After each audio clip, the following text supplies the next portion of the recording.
Today's episode is brought to you by the Daily Gardener Friday newsletter. You can sign up for the newsletter over at thedailygardener.org. Hi there, and welcome to The Daily Gardener, a podcast about garden history and literature. I'm your host, Jennifer Ebling, and today is May 13th. Today in garden history, it was on this day, May 13th in 1815, that Mary Russell Mitford wrote about the changing times in a letter to her friend, Sir William Elford, the English banker, politician, and amateur artist. And in this letter, Mary mentions a beau pot, which is a large ornamental vase for cut flowers. Here's what she wrote. When our grandmothers made a beau pot, every stalk and stem was in its place. Tulip answered tulip, and peony stared at peony. The huge bouquet spread its tremendous width, as flat, as stiff, and almost as ugly as its fair framer's painted fan.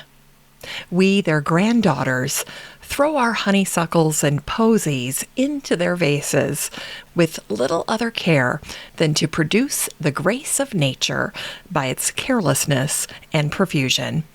And why should we not? And today we remember Nora Perry, the American poet, newspaper correspondent, and writer. She died on this day, May 13th, in 1896.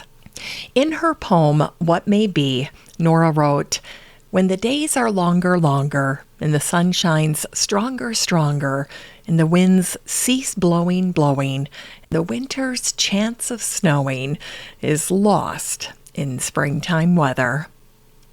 And here's an excerpt from Nora's poem, The Coming of Spring. All this changing tint, this whispering stir, and hint of bud and bloom and wing is the coming of the spring. So silently but swift, above the wintry drift, the long days gain and gain, until on hill and plain, once more, and yet once more, returning as before, we see the bloom of birth make young again the earth. And today we celebrate the birthday of Enid Annenberg Haupt, the American publisher and philanthropist. She was born on this day, May 13th, in 1906. The president of the New York Botanical Garden called Enid the greatest patron American horticulture has ever known. Enid was one of 8 children. Her parents, Sadie and Moses, had 1 son and 7 daughters. Her father was the founder of a large publishing empire, and Enid followed in his footsteps and became heiress to the large family fortune. Enid's first marriage ended in divorce, but her second marriage to Ira Haupt launched her philanthropic activities and introduced her to the world of gardening. When they got engaged, Ira gave Enid a cymbidium orchid. Enid was immediately enthralled by it, and she told Ira that for her wedding present, she would be very happy with a gift of 13 cymbidium orchids. Enid's brother, Walter, put her in charge of the magazine 17 in 1953. And during her tenure, 17 magazine was more popular than Glamour and twice as popular as Mademoiselle. At one point, more than half of the teenage girls in America were reading 17 magazine. Enid ran the magazine until 1970. When Enid died in 2005, she had donated more than $140 million to charities. Her favorite charities involved gardening. This is how Enid became known as the fairy godmother of American horticulture and the patron saint of public gardens. In 2020, Enid's name and legacy resurfaced in the news when the American Horticultural Society attempted to sell their historic headquarters. The original purchase of this special property was made possible thanks to Enid.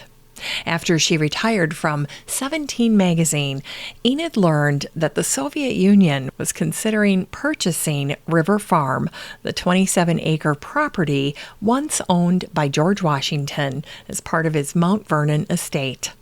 The news was abhorrent to Enid, and in 1973, she ended up donating $1 million to the American Horticultural Society to buy the property with the stipulation that it would remain open to the public. Well, in November of 2020, the American Horticultural Society attempted to sell River Farm for $32.9 million. The AHS board chair at the time, Terry Hayes, argued that selling River Farm was the only way that the American Hort Society could effectively carry out its national mission of connecting people with plants and to help all Americans learn about sustainable gardening. Well, the unexpected move ended up causing a rift on the board after 5 board members, Skip Calvert, Tim Conlin, Holly Shimizu, Marcia Zeck, and Laura Dowling, argued that it was, quote, not only morally and ethically wrong, but fraught with serious legal issues. A year later, in the fall of 2021, the AHS officially took River Farm off the market. And by then, the board had shrunk down to the 5 members who had fought to keep the historic property. In a statement, the board said that River Farm will remain as the permanent headquarters of the AHS and as a green space open to the public in honor of Enid Annenberg Haupt, just as she envisioned. And it was on this day, May 13th, in 1823, that William Bartram, the American botanist, ornithologist, artist, and explorer, wrote in his diary that there were, quote, numerous tribes of small birds feeding on the aphids on the apple and pear trees, and towy buntings building their nests in the garden. In her 2011 book called Vanished Gardens, Finding Nature in Philadelphia, Sharon White summarizes William Bartram's May garden life. She wrote, May was misty sometimes, with a morning wind and cold rains for a week. William said they were injurious to vegetation and to the farmers, and to wheat, which was just beginning to ear. It was blasted in many instances, and even young birds drowned in their nests on the ground. Now and then, Bartram's notations look different, smaller script, less detail. On May 6th, in 1802, he writes, the green twig whortleberry is in flower. And the next May, he records that a bullfrog swallowed a large mole instantly. And that May, there was a hard frost on the 7th that killed the young shoots of trees and shrubs. It's time to grow that garden library with today's book, The Multifarious Mr. Banks by Toby Musgrave. This book came out in 2020, and the subtitle is From Botany Bay to Kew, the Natural Historian Who Shaped the World. And Toby Musgrave, the author, is a plant and garden historian, and he is the author or co-author of 18 books, so prolific writer and an expert in garden history.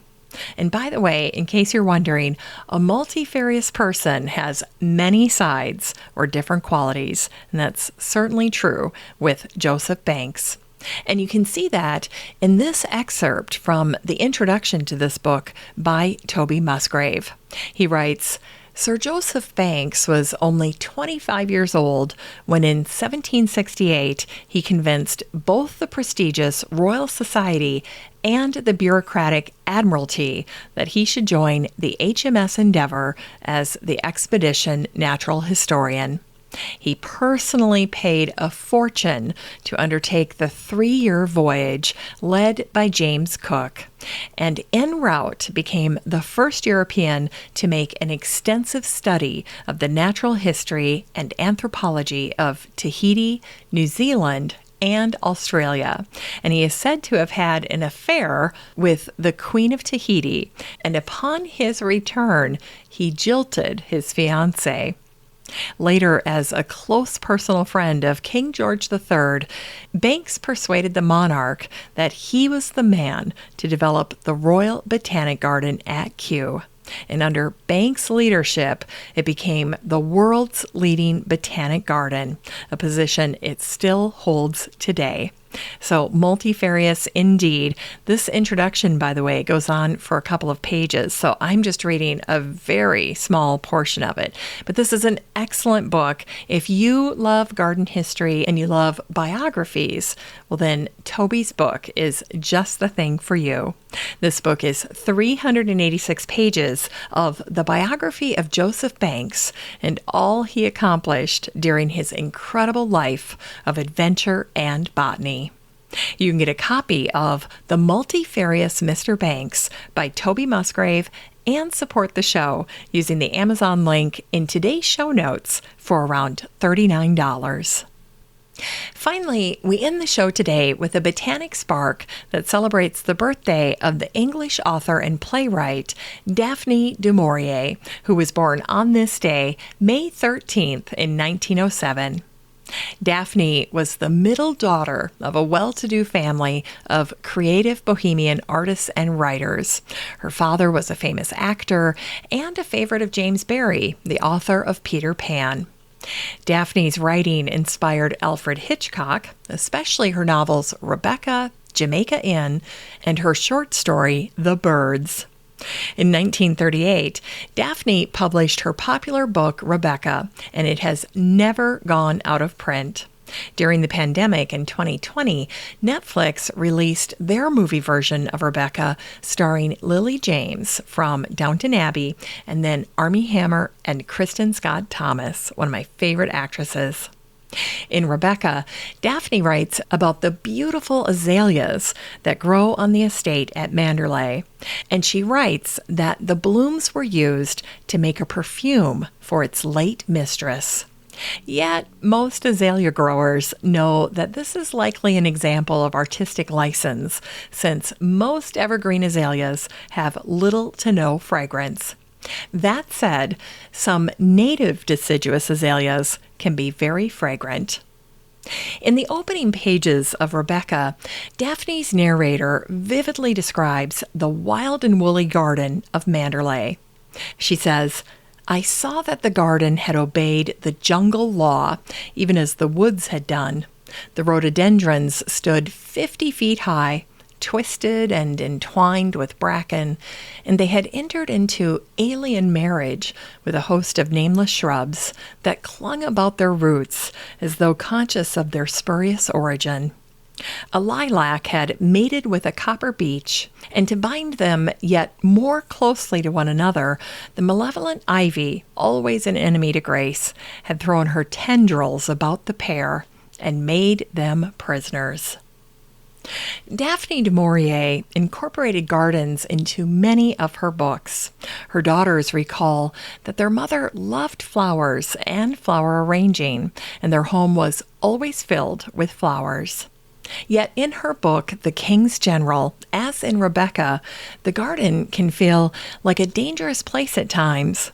Here's an excerpt from The King's General. "I was a tiny child again at Radford, my uncle's home, and he was walking me through the glass houses in the gardens. There was one flower, an orchid, that grew alone. It was the color of pale ivory, with one little vein of crimson running through the petals. The scent filled the house, honeyed and sickly sweet. It was the loveliest flower I had ever seen. I stretched out my hand to stroke the soft velvet sheen, and swiftly my uncle pulled me by the shoulder. 'Don't touch it, child. The stem is poisonous.'" Well, that's it for today's show. A little Daphne du Maurier to take you into the weekend. I hope you get to spend some time in the garden, and I hope the weather cooperates. Just a reminder that you have a standing invitation to join the free Facebook group for listeners of the show. The next time you're over at Facebook, just search for Daily Gardener Community, where you'd search for a friend and then request to join. And if you'd like more of The Daily Gardener, you can subscribe to the newsletter over at thedailygardener.org. And don't forget that you can also show your support for the show by using the Buy Me a Coffee link over at the website or in today's show notes. This is Jennifer Ebling. Thanks for listening to The Daily Gardener. And remember, for a happy, healthy life, garden every day.